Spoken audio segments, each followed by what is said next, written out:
Good evening ma'am. Good evening. मी ABC चॅनलवरून खास आपली मुलाखत घेण्याकरिता आज इथे आली आहे मॅम. मॅम, आपल्या चंद्रपूरची एससी राखीवची निवडणूक झाली, म्हणजे आत्ताच झाली. जे त्यामध्ये जे नवीन राजकीय संघर्ष करणाऱ्या पार्ट्या आहेत त्यांचे प्रोटोकॉल काय असेल याबद्दल तुम्ही काही सांगू शकता? नवीन राजकीय संघर्ष करणाऱ्या पार्ट्या त्या काही विशिष्ट प्रोटोकॉलवर काम करतात.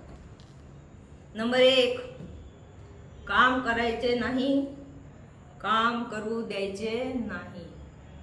कोणी काम करत असेल तर ती त्यांना दखल घेतल्यासारखी वाटते त्यांच्यामध्ये. मग ते मीटिंग भरवतात, तुम्हाला बोलवतात, तुम्हाला समज देतात. काम करायचे नाही.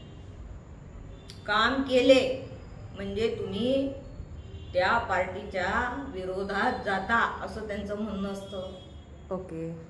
मग ती समज दिल्यानंतर व्यक्ती समजून जातात की काम करायचं नाही.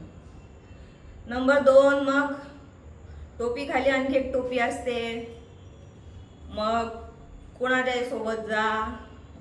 आंबेडकरी बाणा असा असतो ना, तुझंही नाही ना माझंही नाही, मी आपला ना आमचा एकच बाप, जय भीम जय भीम जय भीम, या हा प्रोटोकॉल असतो. हम भी नाही, तुम भी नाही, कोई भी नाही. मग प्रोटोकॉल नंबर 3 असा असतो की आदर कोणी असेल देणारे वगैरे वगैरे, मग त्यांच्या मागे जा.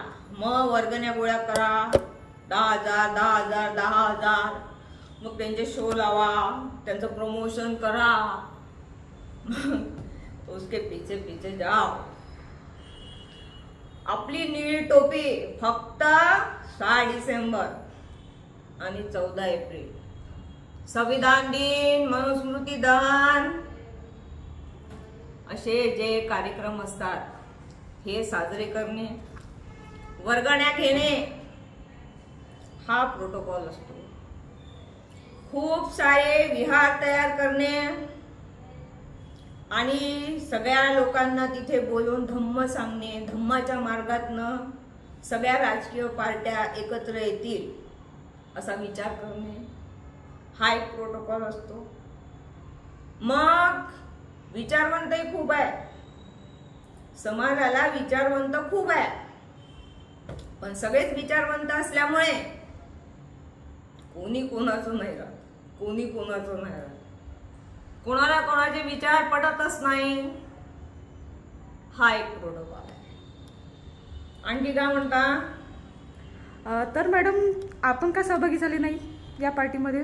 आपण का सहभागी म्हणजे मी, म्हणजे तुम्ही राजकीय क्षेत्रात का नाही आल्यात? हो, मी आता 16 जण उभे होते. मी आले असते तर 25 उभे राहिले असते. असं आहे, लोकांना काही लोकांना ॲलर्जी असते, त्याच्यामुळे मी भाग घेतला नाही. आणखी मॅम, तुम्ही नवीन पिढीला काय संदेश देणार याबद्दल? नवीन पिढीला मी काय संदेश देणार?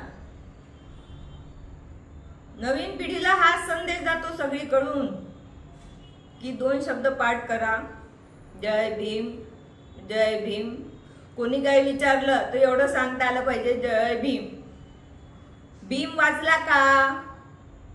त्याची काही आवश्यकता नाही. जे भीम वाचतात ते कोणाचंच ऐकत नाही. ते त्याचं ऐकत नाही, तो त्याचं ऐकत नाही. नवीन पिढीला मी सांगते की आतापर्यंत 62 पार्ट्या आहेत, आंबेडकरी पार्ट्या आतापर्यंत 62 आहे. तुम्ही या एका वर्षात 100 करा. एकाच्याही टोपीचा मान राखायची आपल्याला काही आवश्यकता नाही आहे. अनेक टोप्या झाल्या पाहिजे, कोणाला नाही. आंबेडकरी जनता अशी फुटून निघाली पाहिजे, याची नाही, त्याची नाही, तुझी नाही, माझी नाही, फक्त एका बापाची. जय भीम जय भीम जय भीम. बोला जय भीम. बस करा आता, खूप झालं. जय भीम.